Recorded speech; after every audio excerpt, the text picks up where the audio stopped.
di sini akibat adanya mukosa, jadi tambah sempit lagi. Dan sekresi mukus yang berlebih. Karena apa? Tubuh kita ini terpapar oleh suatu alergen, maka tubuh kita akan merespon bagaimana alergen itu bisa keluar. Akhirnya mensekresikan mukus untuk mendorongnya keluar dari tubuh. Dan akibatnya apa? Ketika terjadi inflamasi pada lapisan bronkiolus, terjadi penyempitan rongga udara. Dan apa yang kita rasakan?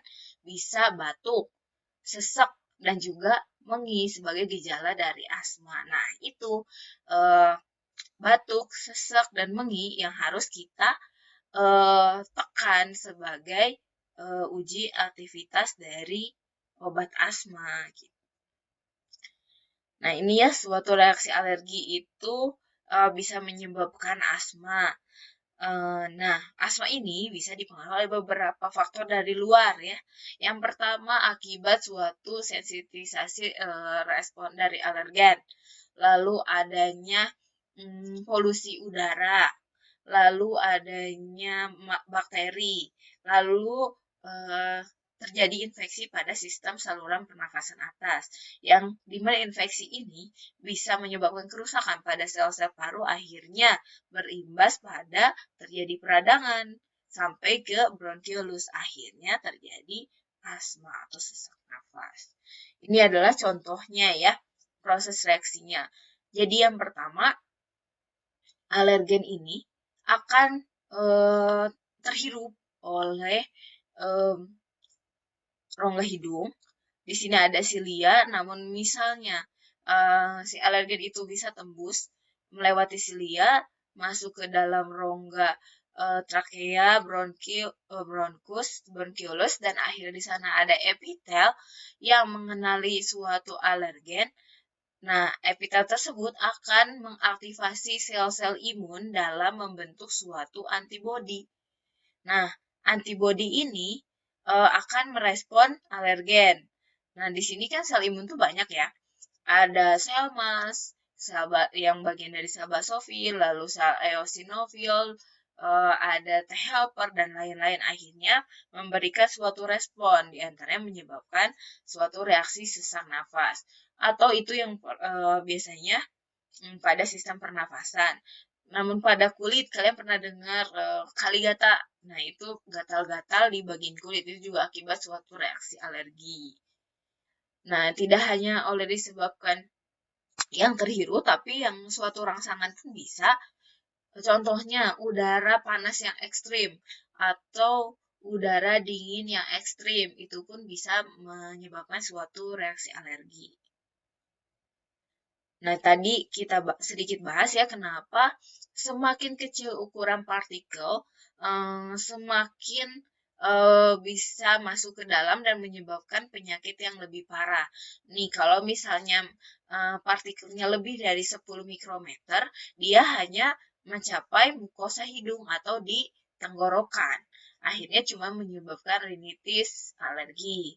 Nah, jika masuk ke dalam trakea, dengan ukuran kurang dari 10 mikrometer, nah tadi bisa menyebabkan apa? Tracheositis ya.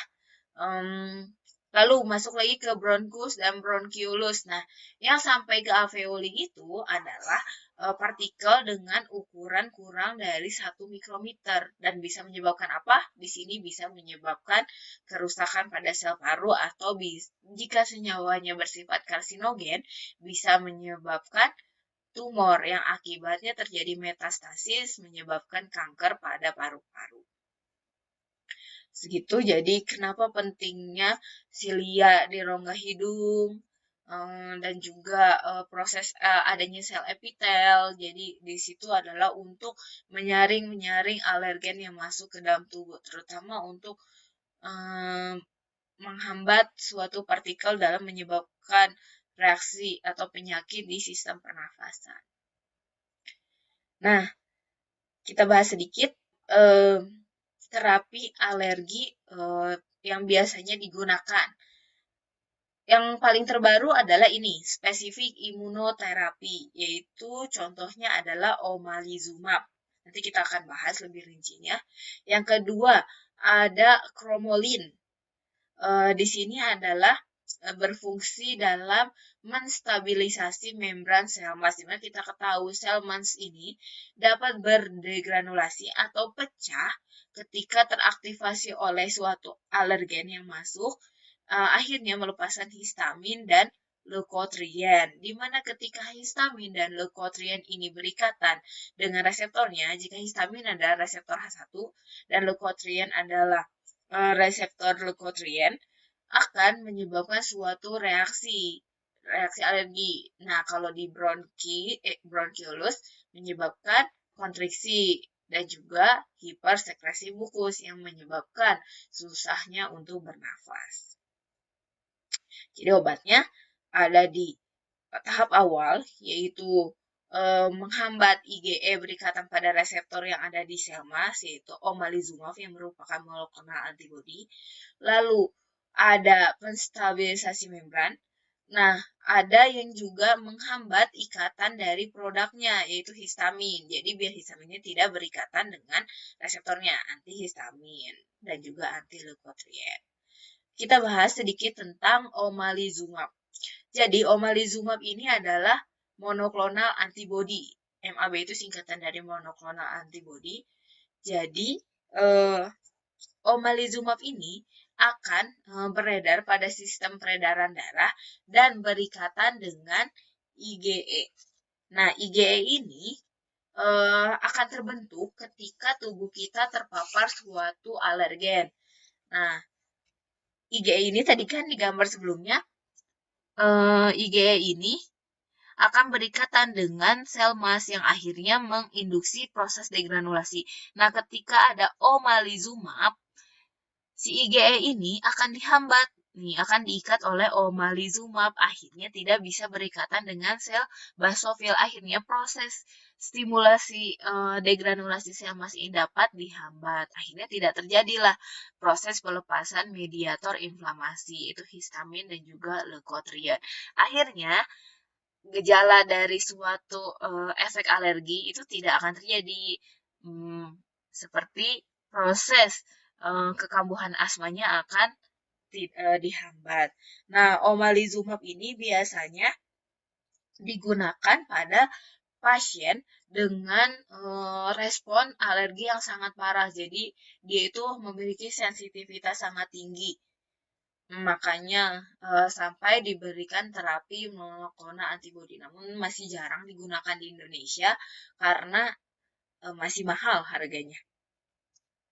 Nah, omalizumab ini dapat mencegah terjadinya reaksi alergi dengan cara berikatan dengan si IgE-nya ya. IgE itu akan terbentuk. Lalu ada kromolin. Jadi kromolin ini adalah obat anti alergi yang memiliki mekanisme dengan menghambat proses degranulasi.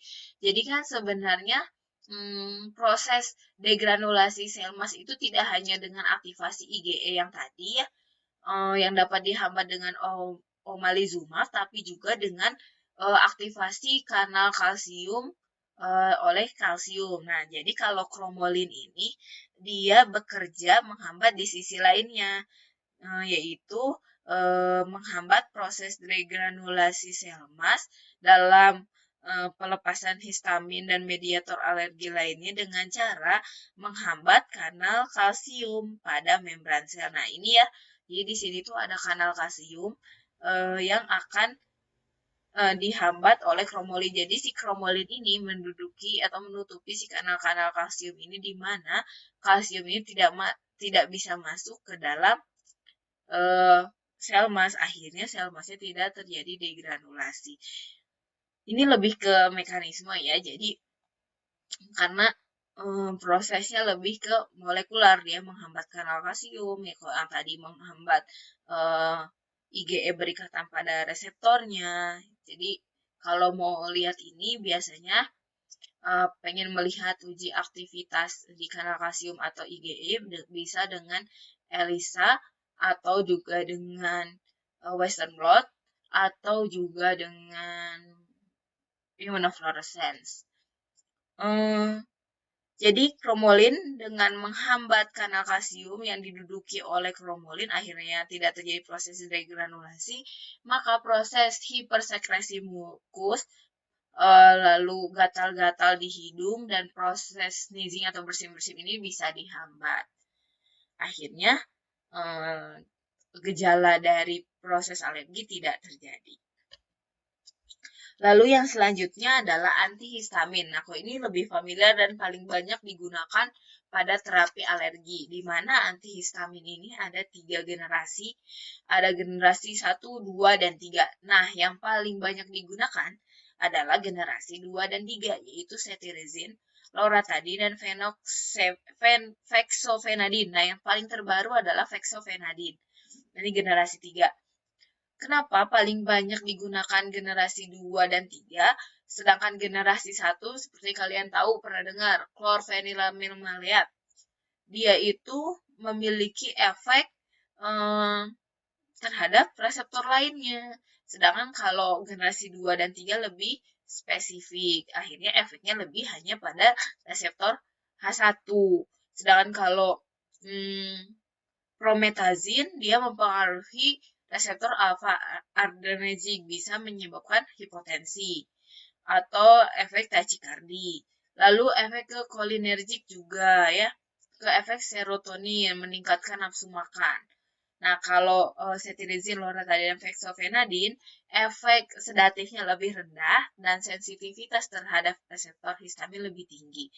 Nah, H1 antagonis ini atau antihistamin ini bekerja dengan menduduki reseptor histamin yang ada di sel epitel, di mana menghambat histamin untuk menduduki reseptornya. Jadi, antihistamin ini memiliki bagian yang mirip dengan histamin sehingga cocok untuk berikatan dengan reseptornya.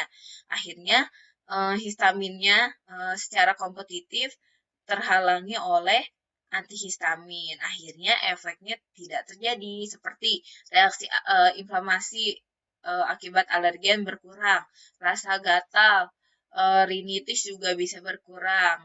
Terus neurotransmission yaitu efek ke sistem saraf akan berkurang.